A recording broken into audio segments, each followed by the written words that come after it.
Ministry থেকে, জনপ্রশাসন থেকে, পরবর্তীতে এটা অর্থে যাবে, অর্থ থেকে সচিব কমিটি, এইভাবে তারপর গেজেট আকারে হয়ে যাবে। এটা সব আমি একটা একটা করে যাই।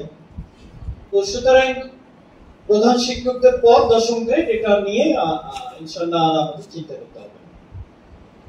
এবার আসি যেটা সবচেয়ে বড়, যেটা অ্যালার্মিং, যে আমাদের সহকারী শিক্ষকদের নাম চেঞ্জ হয়েছে, তাই তো? এখন কি নাম? আচ্ছা ঠিক আছে, আমরা তো এটা করে বলছি শিক্ষক হবে, কারণ এটা না আমার কাছে খুব বিদ্রুপে লেগেছিল। আমার কাছে যেটা মনে হয়েছে, সহকারী কখন হয়? তার পাশে যখন যে পদটা থাকে তার সহকারী, সহকারী সচিব, তার মানে কি সচিব একটা পদ আছে, তার সহকারী, সিনিয়র সহকারী সচিব, উপ সচিব, যুগ্ম সচিব, অতিরিক্ত সচিব, তার মানে সচিব একটা পদ, হাইয়েস্ট একটা পদ আছে, তার সহকারী। সহকারী শিক্ষকরা কার সহকারী? শিক্ষক নামে কোনো পদ ছিল? তো এই জন্য আমরা এটা করে বলছি, এটা চেঞ্জ হয়েছে। এখন শিক্ষকদের যে জায়গাটা, আমরা এই জায়গাটার জন্য একটা, আপনারা জানেন, কনসালটেশন কমিটি গঠিত হয়েছিল। তারা যে রিপোর্টটা দিয়েছে, তারা যদিও 12তম গ্রেড তারা সুপারিশ করেছিল, তো আমরা সেখান থেকে সরে এসেছি। আমরা ইতিমধ্যেই সপ্তাহখানিক আগে আমরা এখন যে পে কমিশন হয়েছে, পে কমিশনে আমরা প্রপোজাল পাঠিয়েছি 11তম গ্রেড হিসাবে, যাদেরকে মানে শিক্ষকদেরকে যাতে আপগ্রেড করা হয়। এবং আমি যতটুকু জানি, আমাদের প্রপোজালের সাথে আমাদের মন্ত্রণালয় একমত পোষণ করেছে, এবং তারাও সুপারিশ সহ এটা পে কমিশনের চেয়ারম্যান বরাবর প্রেরণ করেছে। তো এখন পে কমিশন চেয়ারম্যানের সাথে আমরা আসলে যতটা নেগোসিয়েশন করা যায় আমরা চেষ্টা করবো ইনশাআল্লাহ, যে যাতে আমরা 11 গ্রেডটা আমাদের শিক্ষকরা পায়, আমরা সর্বোচ্চ চেষ্টা করব। তো এটা পে কমিশনের সুপারিশ, এটা পেতেও আর একটু সময় লাগবে, তবে ডিসেম্বরের আগেই পে কমিশনের তারা দেবে, এটা আমরা কনফার্ম।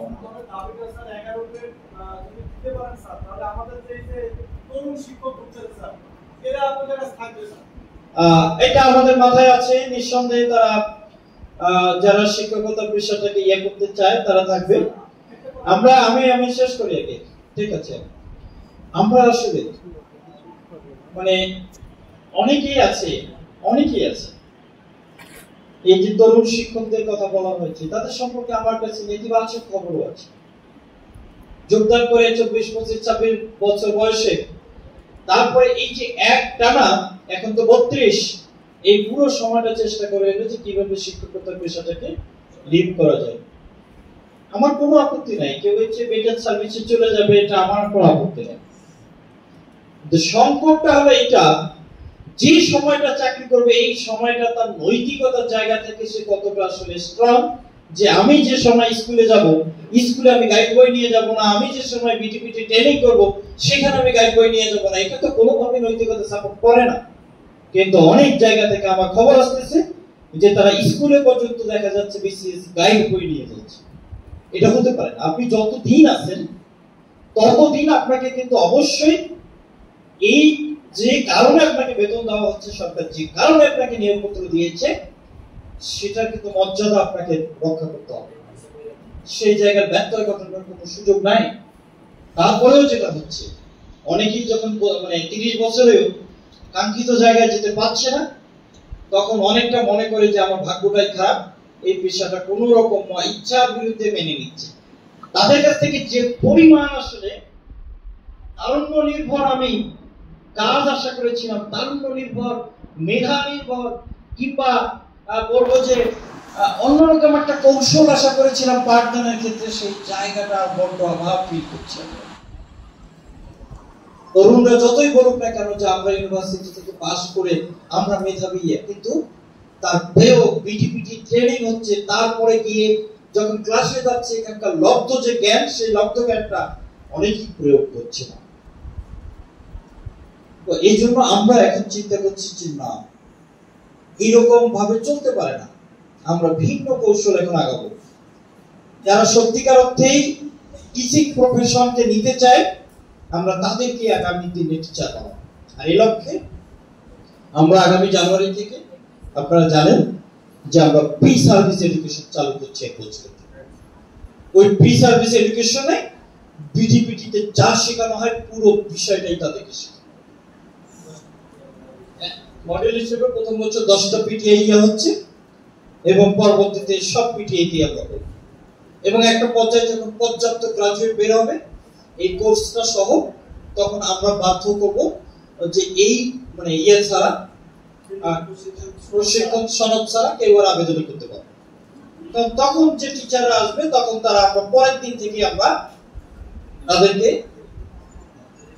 ভালো তাদের কাছ থেকে পাবো। আর যেটা হবে তখন হয়তো তাদের জন্য একটা স্বল্পকালীন 1 মাস 2 মাস বা 3 মাস রিফ্রেশার ট্রেনিং করবো। আমরা ওইদিকে যাচ্ছি। আমরা আসলে মানে আমাদের অভিজ্ঞতা থেকে আমাদের এই দিকে আমাদের চিন্তা করতে হচ্ছে। তো আমি আশা করবো যে এখানে যারা কুষ্টিয়ায় যারা আছে, আমি যে চিত্রটা বললাম কুষ্টিয়ার কথা বলি নাই, তো এই জায়গাটা যেটা হয় কুষ্টিয়া অঞ্চল এগিয়ে যেটা অনেক জায়গার তুলনায়, সেটা হলো বাংলা শুদ্ধ উচ্চারণ। আমি খুব এনজয় করি এবং আমি খুব পছন্দ করি। আমার পরিবারে যেহেতু কুষ্টিয়ার লোকজন আছে, তো সুতরাং কুষ্টিয়ার ব্যাপারে আমার খুব শ্রদ্ধা আছে এই জায়গায়।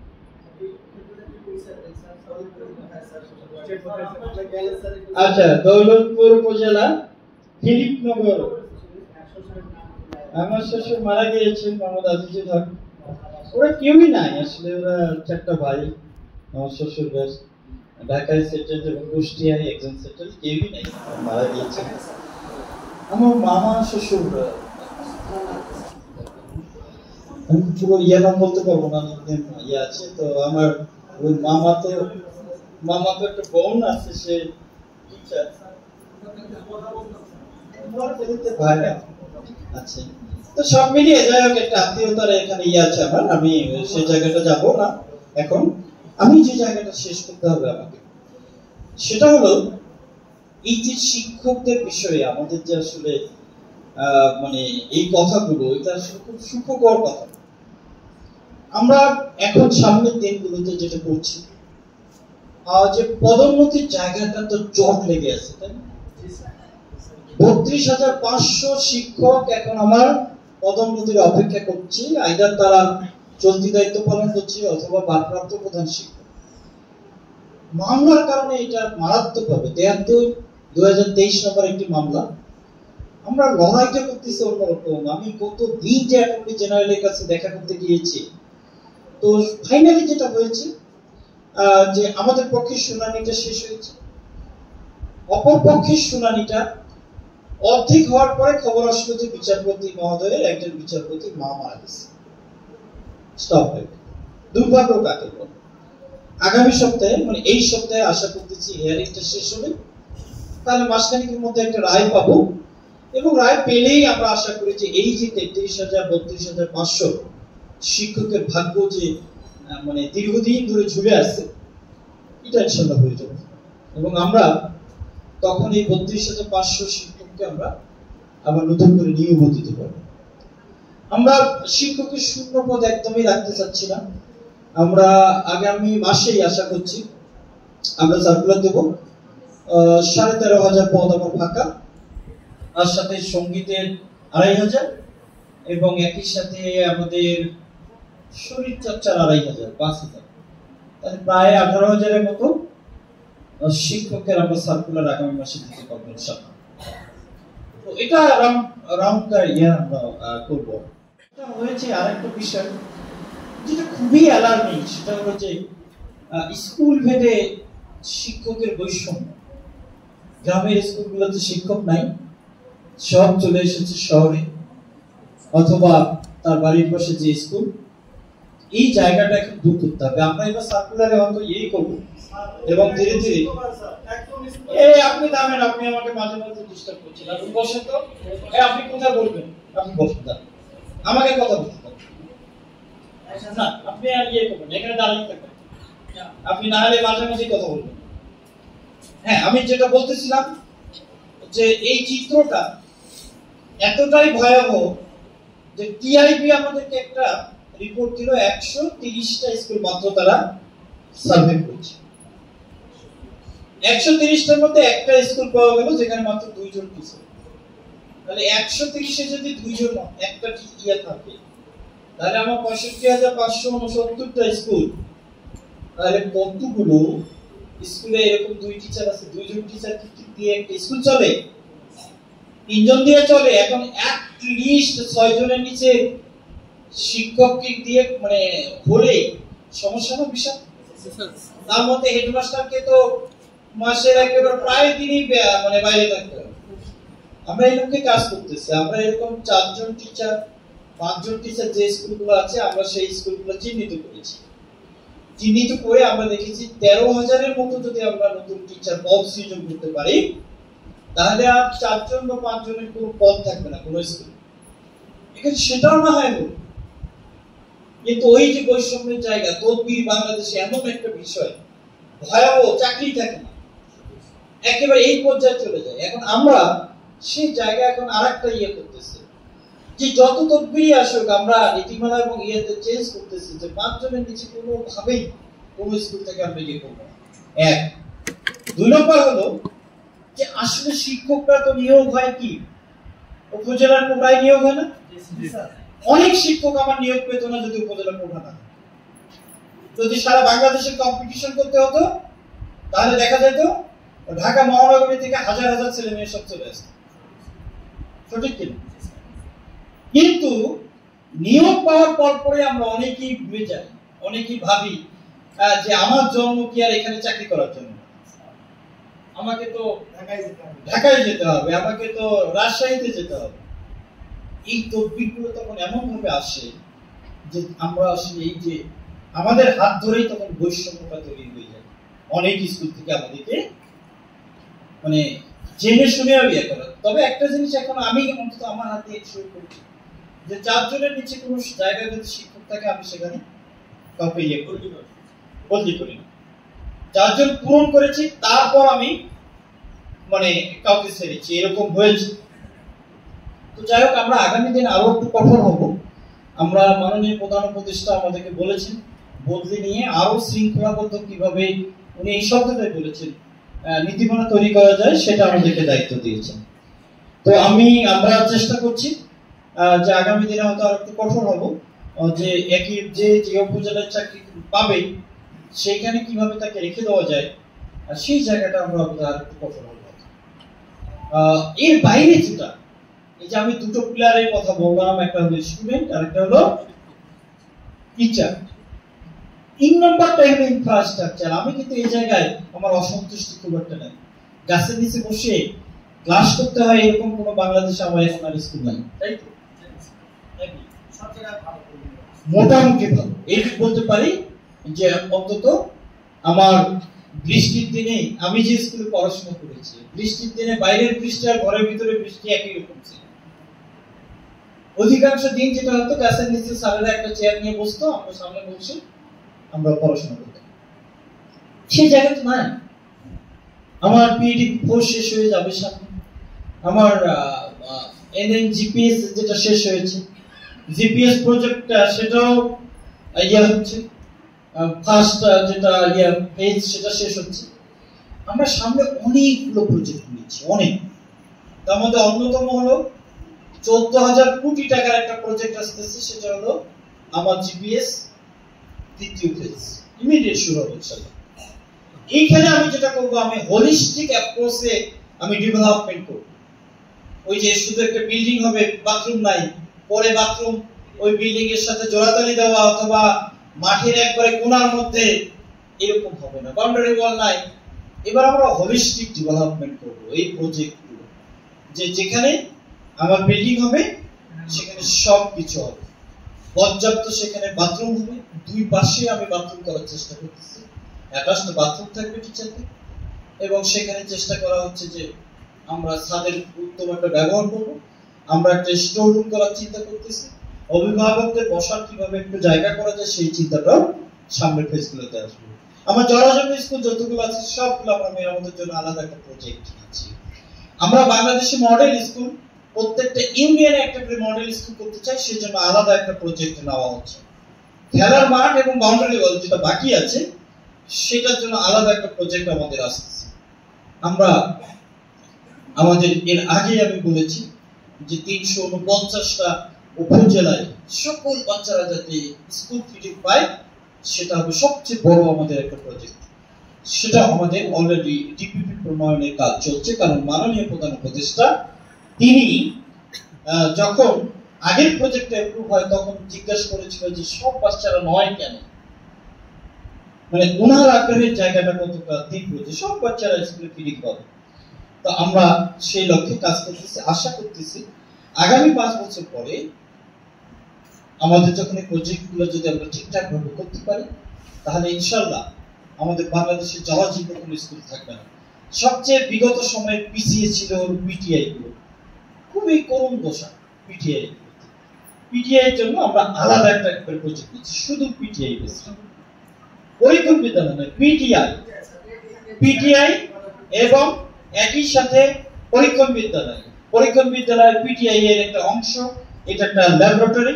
সুতরাং এটা সহ আমরা পুরো বাংলাদেশের 67টা পিটিআই পরীক্ষণ বিদ্যালয়, এটার জন্য আলাদা একটা প্রজেক্ট অলরেডি ডিপিপি আমাদের এখন অ্যাপ্রুভালের পথে। ফাইভের সাথে সম্পর্কিত আমি আসলে সত্যি কথা বলতে ওই পিডিপি 5 নিয়ে আমি কোনো ইয়ে নেই, আমার কোনো ওটা আমি মাথায়, আমি তার বাইরে এই কথাগুলো যেগুলো বললাম প্রত্যেকটাই আলাদা। তো আশা করি যে প্রজেক্টের কাজের মান ওই পিডিপি 4 এর চেয়ে অনেক ভালো হয়েছে, যার কারণে আমরা চেষ্টা করতেছি ওইদিকে যাওয়ার। এর বাইরে যে জায়গাটা আমি একটু বলছিলাম যে ইনফ্রাস্ট্রাকচার ইনশাআল্লাহ হয়ে যাচ্ছে, যে চতুর্থ যে পিলার সেই পিলারটা হচ্ছে ম্যানেজমেন্ট। আমি এর আগেও যেটা বলেছি যে এই ইনফ্রাস্ট্রাকচার, এই শিক্ষক, এই ছাত্র কোনো কিছুই আসলে কাজে লাগবে না যদি না আমরা ঠিকঠাক ভাবে ব্যবস্থাপনাটা করতে না পারি।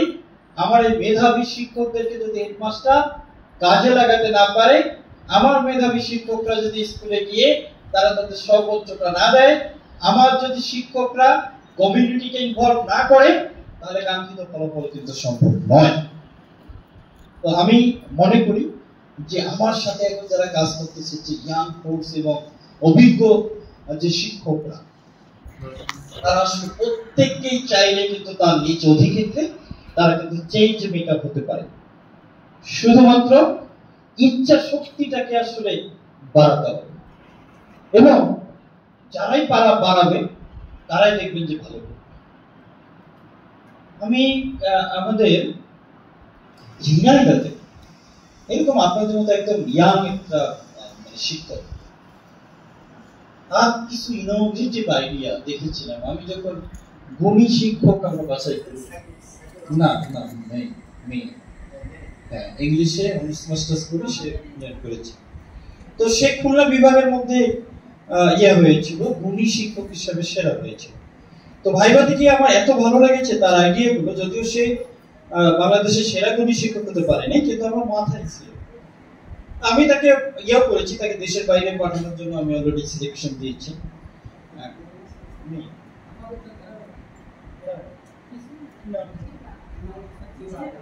রাইট, আমার তার আইডিয়াটা আমার অসম্ভব লেগেছে, যে ইংলিশকে কিভাবে সে মানে করার চেষ্টা করতেছে, ইংলিশ ল্যাঙ্গুয়েজ ক্লাব থেকে শুরু করে। তো আমরা যদি তার মতো এরকম শিক্ষকদেরকে পৃষ্ঠপোষকতা করি আর কি, আমরা যদি ডিপিও বলি বা আমরা বললেন পিটিএ সুপাররা বলি, আমরা যদি এরকম মেধাবী যে শিক্ষকরা আছে তাদেরকে যদি আমরা যদি একটু মানে পেট্রোনাইজ করি, তাদেরকে রিকগনাইজ করি, তার ভালো কাজের স্বীকৃতি দেই, দেখবেন যে তারা কিন্তু অনেক ভালো করবে।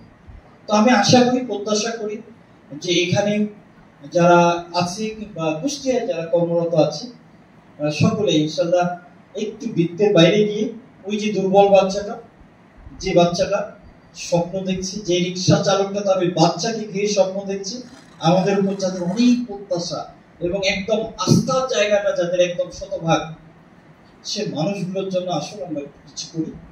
আমরা চেষ্টা করি যে তার বাচ্চাটাকে ওই জন্য মেইন স্ট্রিমে নিয়ে আসা। কারণ আমি ব্যক্তিগতভাবে মনে করি যে আমি যে প্রত্যন্ত অঞ্চল থেকে উঠে এসেছি, আমি যদি পারি, আমার ধারণা উনিও সরকারি প্রাইমারি স্কুল করেছেন, উনিও করেছেন, আপনারাও এখানে ম্যাক্সিমাম করেছেন। আমরা যদি আজকে এই পর্যায়ে আসতে পারি, তাহলে হোয়াই নট এখনকার সরকারি প্রাইমারি স্কুলের বাচ্চারা যারা পড়াশোনা করতেছে তারা পারবে? অবশ্যই পারবে। আমরা বৃত্তি পরীক্ষাটা এবছর চালু করতে যাচ্ছি। তো আশা করি যে বৃত্তিটা শুধু আসলে আর্থিক এখানে বিষয় না। একটা বৃত্তি মানে তার যেমন আর্থিকভাবে তার যেমন উপকার হয়, তেমনি কিন্তু সামাজিকভাবে তার একটা বিশাল ক্ষমতায়ন হয়। কারণ অমুকের ছেলে বৃত্তি পেয়েছে, অন্যরা তখন তার বাচ্চাকে বলে অমুকের ছেলে, ওই যে রিক্সা চালক, ওই যে কৃষক, ওই যে শ্রমিক, তার ঘরের বাচ্চা পেয়েছে, সুতরাং মানে তুমি আর একটু পড়াশোনা করলে তুমিও পাবে। এই যে তার একটা ক্ষমতায়ন। আর যখনই সে ক্লাস 5 বৃত্তি পাবে, তার কিন্তু একটা মাথায় আসবে আমাকে এইটিও পাইতে হবে। ক্লাস 8 পেলে তখন তার হতে হবে যে এসএসসি আমার ভালো করতে হবে। জীবনের ধারাটাই তার কিন্তু চেঞ্জ হয়ে যায়। তা আমরা যেহেতু এবার বৃত্তি পরীক্ষা চালু করতে যাচ্ছি, আশা করি যে জনগণ এটা খুব ভালোভাবে নিয়েছে আমার ধারণা। তাছাড়া স্কুলে আপনাদের দাবি ছিল যে আমরা যেন পরীক্ষা পদ্ধতিটা চালু করি, সেটা আমরা চালু করেছি তো। আপনাদের দাবি ছিল যে আসলে পরীক্ষা যে হয় সেখানে পরীক্ষা ফিস না দিলে ওনারশিপমেন্ট থাকে না, গার্জিয়ানরা ঠিক বুঝতে পারে না যে বাচ্চার পরীক্ষা, তাই সে ওনারশিপমেন্টটা দেওয়ার জন্য ওরেও কিছু মানে ফি দেওয়া দরকার। আমরা ওইটাও চালু করতেছি। আমরা অলরেডি নীতিগতভাবে সিদ্ধান্ত হয়েছে, সেটা চালু করছি। আর যে জায়গাটা আমি একটু ভুলে গিয়েছি, যে পদোন্নতির ক্ষেত্রে আরেকটা জায়গা আমরা চেঞ্জ করতেছি, সেটা হলো যে প্রধান শিক্ষকরা 10ম গ্রেড, সহকারী শিক্ষা অফিসারও 10ম গ্রেড, আমরা সবাইকে এক ধাপ এগিয়ে নেওয়ার জন্য আমরা একটা প্রপোজাল পাঠাচ্ছি। তবে প্রধান শিক্ষক থেকে সহকারী শিক্ষা অফিসার, উপজেলা শিক্ষা অফিসার এবং সহকারী ইন্সট্রাক্টর, এই পদে যে পদোন্নতির যে জায়গাটা, এখন তো একটা জটিল প্রক্রিয়া। পরীক্ষা হয় পিএসসি তে, তাই তো? 45 ইয়ার্স ওল্ড বয়সের শিথিলতা আছে। আমরা আসলে এটা রাখতে চাচ্ছি। পদোন্নতি হবে পদোন্নতির মতো। আমি আজ পর্যন্ত যতগুলো পদোন্নতি পেয়েছি, আমার কি পরীক্ষা দিয়ে পদোন্নতি পাইতেছি নাকি? একটাও হয়নি। তাহলে হয় নট আমরা যদি প্রধান শিক্ষকের একটা ক্রাইটেরিয়া ফিক্স আপ করে দেই যে প্রধান শিক্ষক তার কি হবে, যে একাডেমিক ক্যারিয়ারেই থাকতে হবে, তার এই ট্রেনিংটা থাকতে হবে, এত বছর চাকরি থাকতে হবে, তার চাকরি জীবনে কোথাও কোনো মানে এসিআর এর সামান্যটুকু হবে না। আমরা যদি এরকম ক্রাইটেরিয়া করি, তাহলে পদোন্নতিটা আরো সহজ হবে এবং পদোন্নতির পার্সেন্টেজ যদি আমরা বাড়িয়ে দিই, যে তাহলে একটা পর্যাপ্ত সংখ্যক কিন্তু তখন প্রধান শিক্ষক থেকে সহকারী উপজেলা শিক্ষা অফিসার অথবা সহকারী ইন্সট্রাক্টর এভার্সিতে হয়ে যাবে। এবং আমরা দেখেছি যে যারা যদি সবকিছু জবগুলো খুলে যায় এবং যদি মামলা মোকদ্দমা না থাকে, তাহলে খুব সহজেই একজন অনেকটুকু পথ দিতে পারবে। অন্তত এরকম এই শিক্ষকের ইয়েতেই পরে থাকতে হবে না।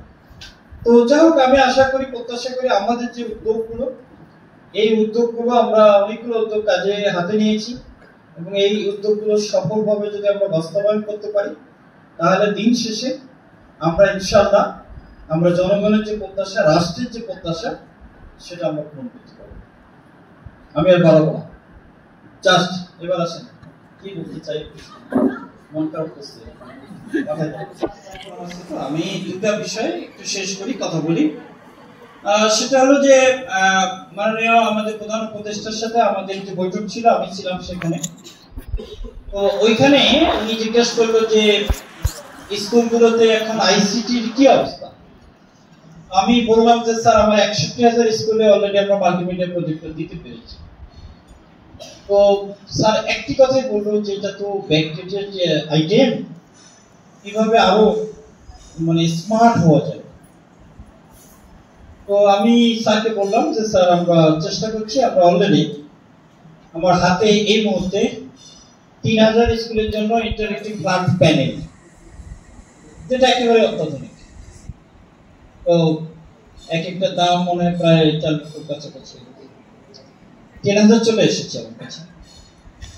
এবং এই 3000 ইমিডিয়েট বিতরণ হবে, কিন্তু আমাকে দেখতে হচ্ছে যে আমার স্কুলগুলোতে নাই হলো নাইট গার্ড, ম্যাক্সিমাম স্কুলে নাই। এখন যে স্কুলে নাইট গার্ড নাই সেখানে এরকম একটা ইন্টারেক্টিভ প্যানেল যদি আমি দেই, এটা থাকবে, রাতেই চুরি হয়ে যাবে। আমার কিন্তু জরুরি হয়ে গেছে সারা বাংলাদেশে এখন এই দপ্তরি কাম নাইট গার্ড যেটা, সেটা কিন্তু ইয়ে করা, সেটাও মামলার জন্য পাচ্ছি না, আমরা চেষ্টা করতেছি। তবে এই 3000 ইমিডিয়েট বিতরণ হবে। আর প্রত্যেকটা প্রজেক্টে, ওই যে আমি যে প্রজেক্টগুলোর কথা বললাম, এই প্রজেক্টগুলোতে আমরা প্রত্যেকটা প্রজেক্টেই ইন্টারেক্টিভ ফ্ল্যাট প্যানেল আমরা ধরেছি, তাতে করে আগামী 3 বছরে কমপক্ষে 20 থেকে 25,000 স্কুলে আমরা ইন্টারেক্টিভ প্যানেল ফ্ল্যাট প্যানেল দিতে পারবো। এটা সমাধান হয়ে যাবে ইনশাআল্লাহ। যে জায়গাটা স্কিপ করে ফেলছি সেটা হলো, আপনারা এই যুগের সন্তান, আমাদের মতো ব্যাকডেটেড না, আপনারা আইসিটির ব্যবহার আপনাদের অন্যরকম, আপনারা অনেক ভালো জানেন এবং সামাজিক যোগাযোগ মাধ্যমে আপনারা অনেক সরব। কিন্তু আমি একটি বিষয়ে আপনাদেরকে কঠোরভাবে বলতে চাই, আপনারা যেদিন থেকে সরকারি চাকরিতে যোগদান করেছেন সেই দিন থেকেই কিন্তু আপনি প্রজাতন্ত্রের কর্মচারীরা মাথায় রাখতে হবে, এবং সরকার প্রজাতন্ত্রের কর্মচারীদের জন্য আচরণ বিধিমালা ঠিক করে দিয়েছে, এর বাইরে যাওয়া কিন্তু কোনো সুযোগ নাই। সামাজিক যোগাযোগ মাধ্যম ব্যবহারের ক্ষেত্রে 2018 সালে একটা নির্দেশিকা দিয়েছে, তার বাইরে যাওয়ার সুযোগ নাই। যদিও আমাদের অনেক সহকর্মী ফেসবুকে আসক্ত, এই কারণে বলি যে অনেকেরই একেবারে চোখ থাকে এই স্ক্রিনের মধ্যে। সকালে হয়তো একটা পোস্ট করেছে, সারাদিন চিন্তা করে যে এটা লাইক, শেয়ার, আরো কি সব ইমোজি, কি আসলো না আসলো, সারাক্ষণ এটার দিকে যেতে। তো এখান থেকে বেরিয়ে আসতে হবে প্রথমত। দ্বিতীয়ত হলো, কথাবার্তায়, চিন্তা চেতনা, বক্তব্যে কেউ যদি বিপ্লবী হতে চায়, প্লিজ তার প্রতি আমার একটাই পরামর্শ, তাহলে প্রজাতন্ত্রের কর্মচারী থেকে আপনার সরে যাওয়াই ভালো। কারণ আপনি এইখানে চাকরি করবেন, কিন্তু আপনার যে বাউন্ডারিটা দিয়েছে সরকার, এই বাউন্ডারি ক্রস করবেন, এটা হতে পারে না। আমরা এই বিষয়ে কঠোর। আপনারা জানেন যে কুড়িগ্রামে এরকম একজন বিপ্লবী, তাকে কিন্তু আমরা সাসপেন্ড করেছি, ডিপার্টমেন্টাল প্রসিডিংস হচ্ছে, মাদারীপুরে একটা হয়েছে। আমরা কাউকে আর ইয়ে করবো না। সরকারের বিপক্ষে আপনার যদি কথা বলারই থাকে, আপনাদেরকে পরামর্শ দেই, তাহলে আপনাদের স্পাউসের সামনে বলেন, মন খুলে বলেন, ওইটা বাইরে যাবে না।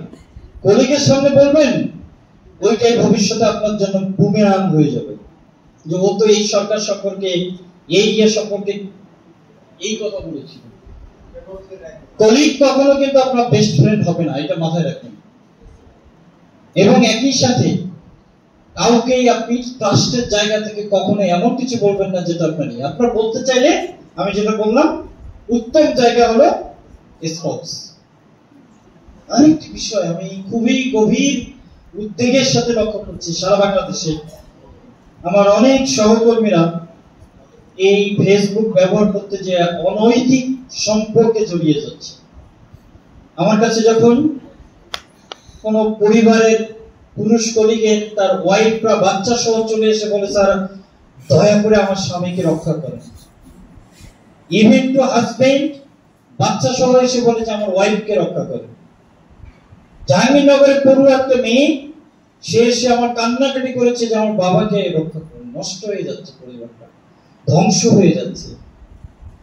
আমি কিছুদিন আগে একজন এরকম মহিলা আসলো, তার বাচ্চাদেরকে সহ, বললো যে এই টিচার এখানে যোগদান করার পরে আমার স্বামী নষ্ট হয়ে গিয়েছে।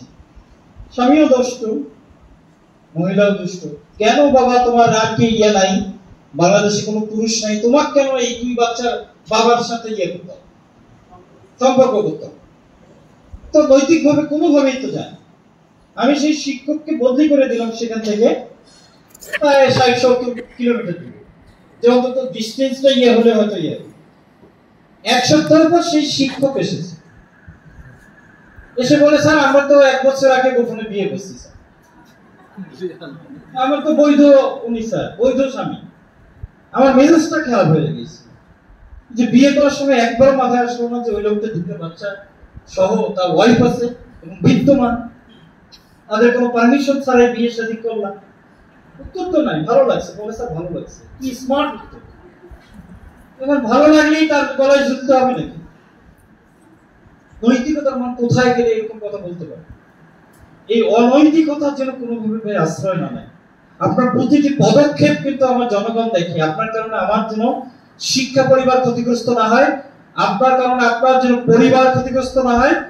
দিন শেষে আমরা কিন্তু যাই করি না কেন সবটাই কিন্তু পরিবারের জন্য। সেইখানে যদি মাথা উঁচু করে আমি আমার পরিচয় যে আমি বাবা, আমি গর্বিত বাবা, আমি গর্বিত মা, এইটা যদি পরিচয় দিতে না পারি তাহলে আমার কাছে পুরোটাই বৃথা। তাই আসুন আমরা চেষ্টা করি আমাদের নৈতিকতার জায়গা থেকে, আমাদের যদি কোনো সহকর্মী আপনাদের দৃষ্টিতে পড়ে যে সে না, তার চিন্তা চেতনার মান খুব একটা ভালো না, তাহলে তাকে একটু পরামর্শ দেন, তাকে একটু ফিরিয়ে নিয়ে আসেন। আর আমি আপনারা যারা ফেসবুক ইউজ করেন তাদেরকে ধন্যবাদ জানাই, তারা একটা সোশ্যাল মিডিয়া ব্যবহার করে অনেকটা ইয়ে করতে পারে, কিন্তু আমি পারি না, আমার আসলে মানে সেই যোগ্যতা নাই। এই জন্য আমার নামে বেনামে কোনো ফেসবুক অ্যাকাউন্ট নেই। এখন অনেকেই বলে যে এই যুগে ফেসবুক অ্যাকাউন্ট নাই মানে এই হলো সবচেয়ে কি আনস্মার্ট অফিসার, হতে পারে, আমি এটা মেনে নিচ্ছি। কিন্তু আমি ব্যক্তিগতভাবে খুব ভালো আছি। আমার ওই যে আজানটা যে সময় দেওয়া ফেসবুকের জন্য এটা দিতে হয় না। তো আমি আশা করি যে আপনারা যারাই ফেসবুক ইউজ করেন চেষ্টা করবেন, কলিগের সাথে বন্ধুত্বপূর্ণ সম্পর্ক থাকতে পারে, কিন্তু আপনি যদি আপনার স্পাউসের সামনে সেই কলিগের সাথে কথা বলতে পারেন, আপনি যদি আপনার স্পাউসের সামনে সেই কলিগের কোনো ছবিকে কমেন্ট করতে পারেন, তার কোনো বক্তব্যকে কমেন্ট করতে পারেন স্পাউসের সামনে, তাহলে বুঝবো যে আপনার মনের ভিতরে কোনো প্রকার নষ্ট চিন্তা নেই। আর যদি ওইটার জন্য বাথরুমে যাওয়া লাগে, ওইটার জন্য গোপন জায়গায় যাওয়া লাগে, ওইটার জন্য স্কুল আসা লাগে, তাহলে বুঝবো যে সামথিং রং। তো আমি আশা করি, প্রত্যাশা করি যে আমরা এরকম নষ্ট কোনো চিন্তা করব না। দেশ, জাতি, সমাজ তাদের বিষয়গুলো আমরা ভাববো, কিন্তু আমরা এমন কিছু করবো না যেটা আমার আচরণ বিধিমালা লঙ্ঘন হয়, আমার একজন ভালো মানুষ হিসেবে, আলোকিত মানুষ হিসেবে নিজেকে পরিচয়ের ক্ষেত্রে যেটা আমার অবস্থাটা তৈরি করে আমি কিছু করবো না। আমি আপনাদের আর বাড়াবো না, আপনারা অনেক কথা বললাম। আমি আপনাদের কাছ থেকে বিদায় নেই, আর একটা প্রোগ্রামে যেতে হবে, এরপরে আমি জানি না যদি সন্ধ্যা হয়ে যাবে কিনা। তো আমি আপনাদের কাছ থেকে এই বলে শেষ করি যে আপনারা আর কয়েকটা পেশার মতো নিজের পেশাটাকে ভাববেন না। এখনো সমাজে অন্যরকম রিসপেক্ট করে আপনাদের, এই যে রিসপেক্টের জায়গাটাকেও মূল্য দিতে শেখে। আর আমরা আপনাদের পাশে আছি। আর যে সমস্যাটা দু একটা কথা বলেছি, কোন স্কুলে একজন শিক্ষক 2জন শিক্ষক থাকবে না।